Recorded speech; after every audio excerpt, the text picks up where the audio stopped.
to get cancer or get a disease. That's what happens It's when you true. don't, when you just, or you're just going to be unhappy with your life. If you don't know what you want out of life, you're just going to get whatever life gives you, and it might be cool and it might be terrible. Probably the latter. 'Cause you have no direction. So what do you think is going to happen with the advent of more and more technology? Do you think people are going to get more and more comfortable? Like how like what are you seeing is going to happen? I mean, you have this like mass shift with technology showing us all this information, but at the same time, you have technology that are making people comfortable and convenient. I think we're going to continue to get more enlightened. I think we're going to continue to figure out more and more, and then I have no clue what technology will bring. None of us do, so we don't even really know what it is. But I think we're going to keep gathering this information, and then who knows? We'll just all figure it all out someday. Yeah. I guess we're all on that journey, and I think there's so many tools, and I can sit here on a podcast and talk about like how sensory deprivation has changed X, Y, and Z person's life, or how taking a magnesium bath has done this to this person, or how being in the sun for this amount of time has done that to the other person. And there's so many like health hacks. They call it health hacks, but really I just think it's like a need, a nourishment tool that we all need. And so when we talk about what we're talking about today, I think sometimes people are just like, well, just give me the tips. Give me the 2 or 3 tips to change my Hmm. life. Like, do you ever get that? Like, someone like a family member is like, yo, just give me 2 tips, man. Yeah, it's a basic Yeah. thought process, man. Is that number one? You already have it. You can't want something that you aren't. Everything that you want to be, you already are it. You already have it. You are already it. Who you want to become is you already it. So that's number one is that you already have the power. Everyone is looking outside of them for the power. It's already within you. You can just step into it. It's just blocked by all the shit, all the bullshit. So we aren't aware of it. We aren't aware of it. It's like uh, the a Hawaiian story that I heard from one of the guys in Kauai, and it's called the Bowl of Light. And the Bowl of Light is every child. The story of the Bowl of Light is every child has a bowl of light when they're born, and it's shining, beautiful, perfect, bright light, and that light shines from the bowl. Mm. And then we start to experience things, especially in our culture. We see people judging us, and we start to see these things. And people say things to us that you're not, that was dumb, that was wrong, what you did was this. You start to see these different kind of like negative vibes. You start to see how the our culture is, and that everything that hits you every time I say Samir, you can't do that. You have to do this. When you're shining your light, a rock goes into that bowl. Each time something like that happens, and you hold a resentment or a shame, another rock goes into that bowl, and then another rock, and then another rock, and then that light starts to dim. And then one day the light goes out, and we don't know where the light is, what happened to the light. But you don't realize that all those rocks are in there. We don't even know that we have all those rocks in our bowl blocking our light. But all we have to do is dump out Yeah. the rocks, and the light is going to shine again because the light's in the bowl already. That's our self. We're born We into already it. have the light. Yeah. It's just there's a bunch of rocks in our bowl. We just have to let go of the rocks. That's so But it true. can be hard. You gotta go. Cause You gotta go look at the rocks. And you gotta take the rocks. Sometimes are ugly and they kind of hurt. They're kind of like sharp. And you grab the rock out and it cuts your hand and it hurts. You gotta throw that one out. And yeah. you gotta go find another one that's super hot, burns your hand. You gotta throw that one out. Every time you take a rock out, more light starts to shine from you. And then take all those rocks out and your real light can shine. Your authentic self. You're free from all that shit. And then you realize that you're just shining light. That's a powerful metaphor, I and love that story.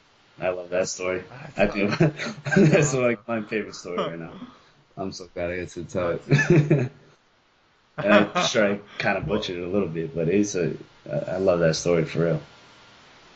no, I think it definitely got a very strong point across because it pervades into every discipline. You look at movement, right? People are so far in dysfunction because they're sitting in desks all day. They're highly kyphotic. Their shoulders are rounded.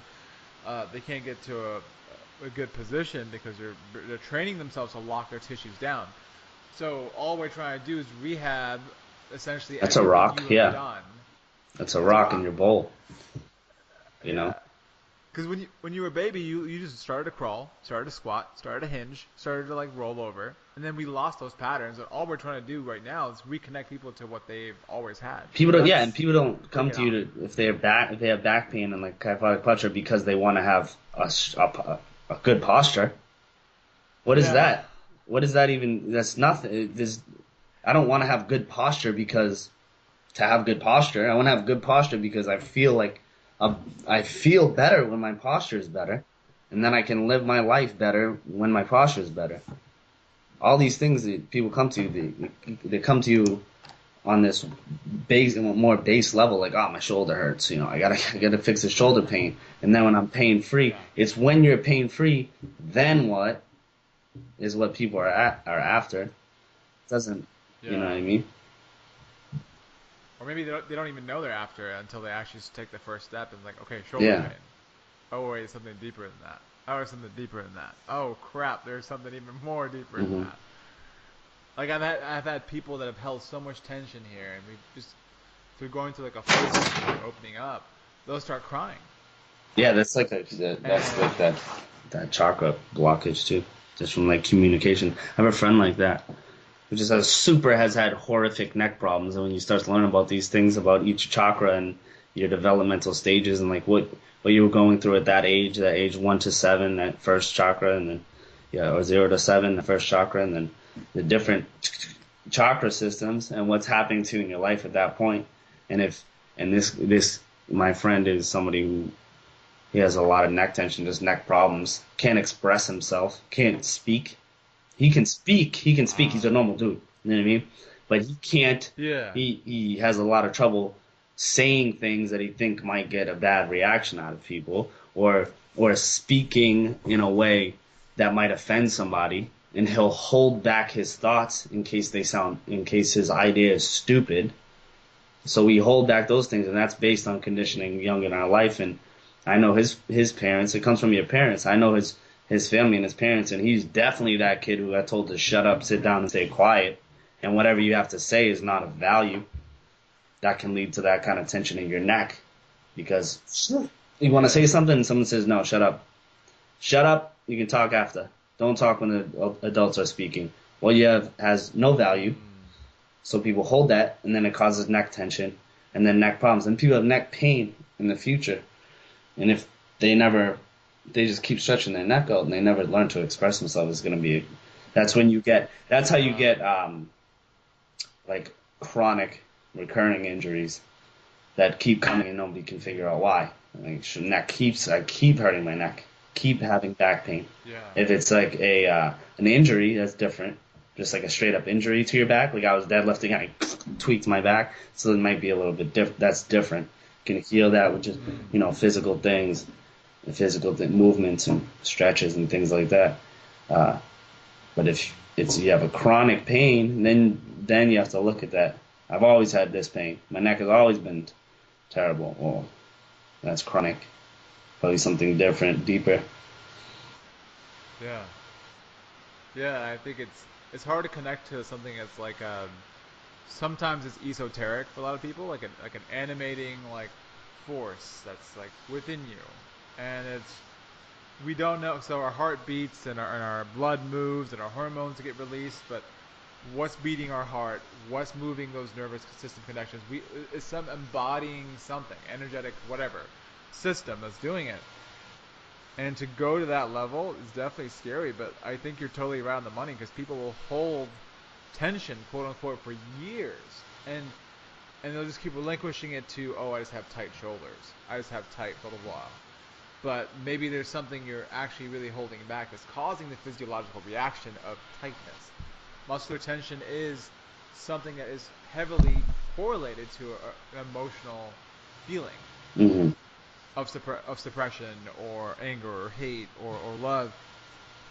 And I think people don't see it that way. They don't see that as something physiological. If it's not scientifically proven, they cannot agree with it. Yeah, You know? yeah. It's in there though. That's yeah. It's clear, especially if you start to release that stuff and then you just feel it or experience it. And Yeah. it's not that freaky. It's not that weird. I mean, you can't communicate. You speak from your throat. You have a lot of tension. You're gonna Yeah. feel it. If you wanted to say something and you held it back, you're gonna That's feel it in true. your neck. You know, you're gonna feel it. Mm. Yeah. That's awesome, man. I see the cool thing about doing podcasts is I never know which direction the conversation's gonna go. Like you think it's gonna be about nutrition or movement or lifestyle habits, but then it becomes this like super deep combo. It becomes even more valuable for people because I think underneath all those, give me the 2 or 3 tips is really this stuff Well, right to give here. me the 2 or 3 tips is really, I mean, there's nothing wrong with 2 or 3 tips, but the problem with 2 or 3 tips is just like, can you be my mommy, please? No, why don't you? What do I have to do? Tell me what I have to do, and then I'll just do that. But you won't, though. Most of the time. Did you do that? Did you do what you needed to do? No. Okay. That's what Going that back. basic thing is, though. That 2 or 3 tip thing. Mm. It's just like so that's why it's a selling point. That's why people use it to sell things. Ah, that's It's true. like, It's like the best marketing yeah, ploy ever. just do the 10 days and then it's always like numbers because it's very clear what people need to do because they don't want to read a book, digest the information, and then assimilate something, a plan for themselves. It's too much Mm. work. They want you to do it for you. But there's nothing wrong with those things, especially if people do them. So, let me end this call right here. All right. So before we start to sign off here, I wanted to ask you, like, you obviously have all this wisdom that you've accumulated through experience, through books you've read. What are some of the resources that you find have been extremely resourceful for you, and that could help, like even like a coach out there, a fellow coach or a fellow human being? Like, what do you think would be resourceful for them to acquire more information? Like, if you were to condense it down to like your 3 or 4 most important things, resources. For me, Paul Check's courses, that guy's really amazing. He inspires me a lot. Elliot Hulse is a huge mentor to me. Very inspiring Elliot. person to me. Um, and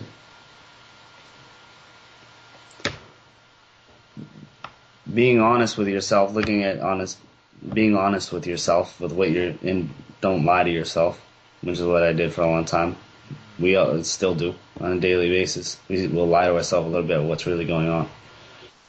Being honest with yourself about whatever's happening, you know, and being present with yourself, being present, meditation, working on those things, being present, being honest, and then those 2 guys. Nice. Yeah. Oh, and if I always ask my guests this, and if like the Native American people used to have this saying, like "memento mori," like remember your mortality, like you're going to die. And whenever they would go into battle, they would yell that, like you were going to die, live as if you were going to die, memento mori. And so another thing that stemmed from that was whatever you do now, think about how that's going to affect 7 generations from now, not just like the one generation, Yeah. 7. So if you were to leave something like for 7 generations to come, like what would that be? That's funny too because I've actually been thinking about that lately. Kind of just, I Uh, read something. It was great. Great men plant seeds they know they will never see the fruit of. That's what a mm, great man does. that's awesome. Um, Pure movement will be that thing down the road. People Yeah. get to experience it, and people will see that down the road. It will be.